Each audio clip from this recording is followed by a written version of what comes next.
All right. Good afternoon to one and all. I'm pleased to inform you that tomorrow at noon in this room, the Secretary General will give a press conference in which he will discuss, among other things, the key meetings that he will convene over the coming days as the 73rd plenary session of the General Assembly gets underway.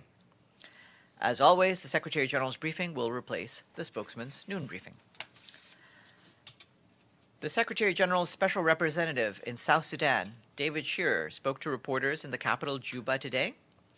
He noted that a week ago, the leaders of South Sudan came together to sign a fresh commitment to peace, but that there have been fresh clashes in the Equatorian region as well as the shooting and wounding of a Nepalese peacekeeper in the town of Yei. Mr. Shearer stressed the need for all parties to adhere to last week's agreement and commit to its full implementation.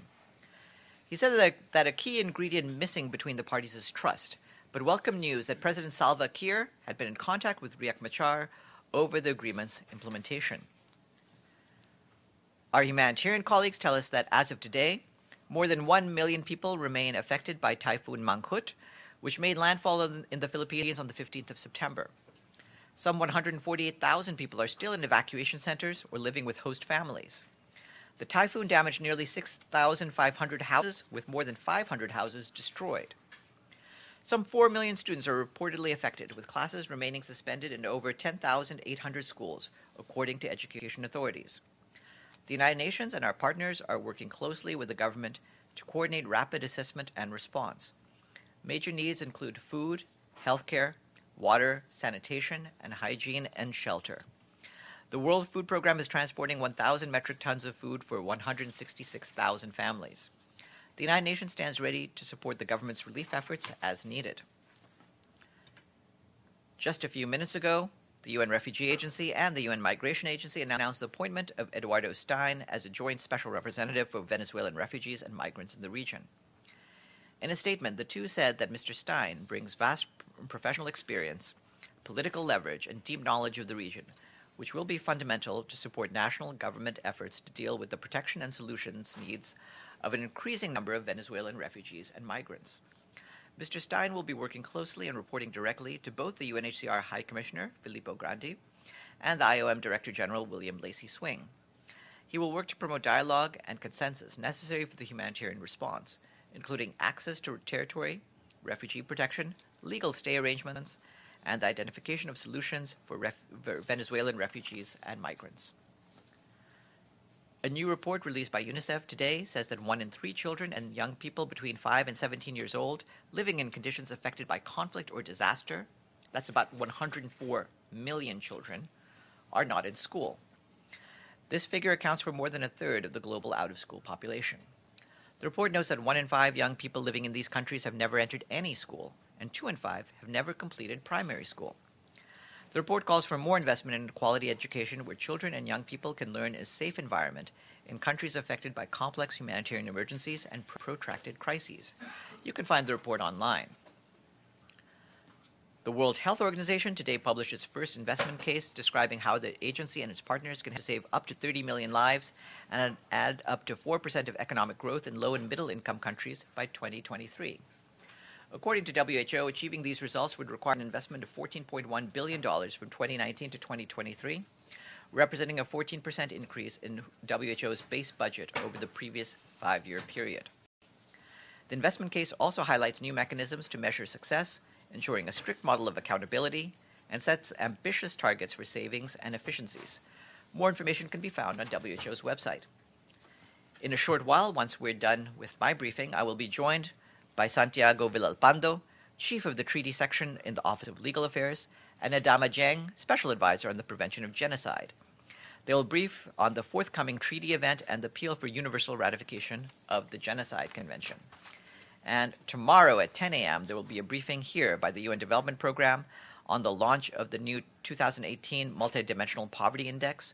Speakers will include UNDP Administrator Achim Steiner and others. And of course, as I said before, at noon, we will have in this room the Secretary General giving his press conference.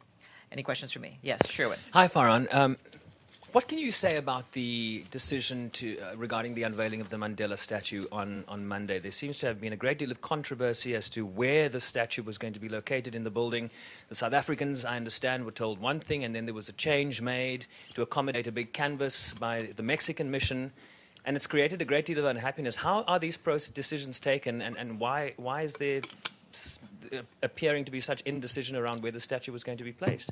Well, these decisions are taken in consultations normally, but with all of the various bodies within the UN that deal with displays. That includes the Department of Public Information and the Buildings and Grounds offices. And so the idea is to find the best place for a display. And hopefully we can work with member states to make sure that all of them will ultimately be satisfied. Would you be able to follow up and just get sort of the substance as to how this decision was taken? Because literally the mission was to the South Africans were told one thing, and then without their knowledge, the Mexican canvas, I understand, was then unveiled without them being told that this was the position, initially the position of the the statue, which is now subsequently going to be moved to the visitor center. But there has been a lot of controversy and mixed messaging as to how this was going to unfold. So perhaps if you could...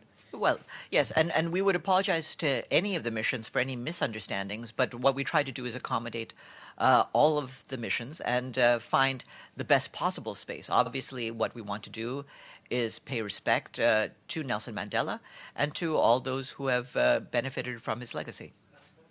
Yes, please. On another topic, what are the SG's expectations of the 30th of September referendum on the name issue in the former Yugoslav Republic of Macedonia? Do you have anything on that? Yes.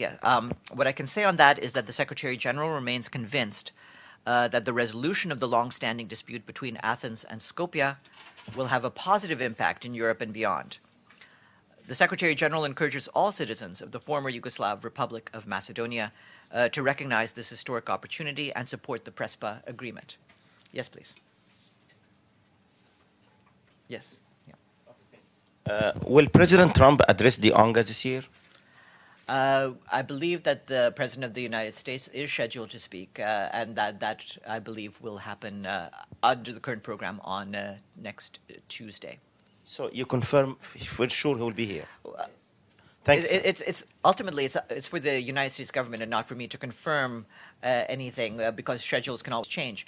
We do have a program for the week of General Assembly briefings that's available in our office, and you can see who is slated to speak on which day. Yes, please.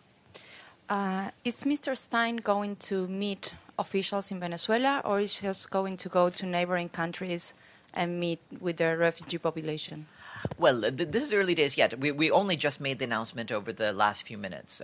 So he will go on board and see what the best course is for approaching his goals.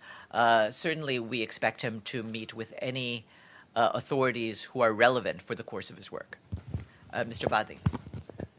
Thank you, Farhan. Today, the Secretary General is scheduled to receive a U.S. Senator. What is the subject under discussion? As you know, he meets with different officials about the work of the United Nations. And of course, it's important for us to reach out to different officials in the United States system of government because of the close relationship with the United States. That's as much as it's about. Abdulhamid. Thank you, Farhan. If you have any update information about Mr. Griffith's visit to Sana'a to meet with the Houthis and so he can restart the peace talks. Yes. Basically, the idea is that by now he should be traveling from Sana'a onward to Riyadh, where he expects to be in Riyadh for 2 days, and then from there he will go on to New York here so that he can brief officials on his recent talks. But as he made clear, after the talks in Geneva, he was going to travel to a number of places, where he first traveled to Muscat, and then to Sana'a, and now to Riyadh, to meet with different officials involved with Yemen, including the officials of Ansarallah, Saudi officials, and officials of the Yemeni government, and try to see where we can go further with the process that was initiated. Just another question. in his budget, Trump administration is requesting cutting funds from UNICEF, WHO, UNAIDS, UNDP, and other few UN agencies. Any comment on that? Well, you've heard us say this before, but I'll repeat it again. We believe strongly in the work of all of the United Nations bodies and agencies. We encourage the United States as a long-term contributor and all other member states to support the work of the agencies so that they can go about their mandated tasks. Yes. My question is, one question is about this, maybe you have answered this question earlier. It's about this proposed Security Council meeting during President Trump's visit on Iran, which the American ambassador had openly said that it's going to be held on. President Trump has presided over that meeting. It's about Iran. And now the Trump administration is saying, no way, we did not say that. So where do we stand as far as that is concerned? Do you have any idea? Well, because the Security Council president for this month is the United States, I would refer you to the U.S. mission. They are the ones who are in charge of the program of work for the Council for this month, and they can let you know how the schedule is going to proceed and which meetings will or will not be held. No, my question is, if the president's people are themselves denying that, in fact, such a meeting was ever considered, and that raises a big question. Again, I'd refer you to the U.S. mission. I believe they've been making comments on this, and they are in charge of the program. Yes. Yeah. Is the Secretary General scheduled, or has he been asked to speak at this Security Council meeting on Wednesday? First, we'll have to see how the program works out, and then if, depending on how that happens, we'll be able to see whether he will attend or not. Yes. Hi, Juliet Pineda from Caracas, Venezuela. I was wondering if President Nicolas Maduro's comments, since he yesterday said that there were several attempts to kill him and that, well, he was thinking into assisting to the General Assembly next week. Well, you can see from the program, like I said, that we have out on our desks, what the roster of speakers is for next week as of right now. Of course, that roster of speakers can always change, and certainly it would be up to the permanent mission of Venezuela to keep everyone informed about who is going to attend on behalf of the government of Venezuela. And with that, let me get to our guest. Oh, one more? Yes. I just want to point out one thing to you, that yesterday, whoever came with the Undersecretary General, I had never seen, most of my colleagues had never seen him. Who was this gentleman? Nor did he introduce himself, that I am so-and-so, and I'm going to be, I mean, it's all right with us. Okay. At least introduce yourself. Let us know who you are, that we are asking you, that you're the one who's I think he probably assumed that most of you knew him. He's well known to many of your colleagues. That it was Jose Luis Diaz, who handles the task of spokesman for the Department of Political Affairs. I'm not saying anything other than that. Well, he should have introduced himself. Well, that's all. I have now introduced him for you. And now I will introduce our guest. Thank you.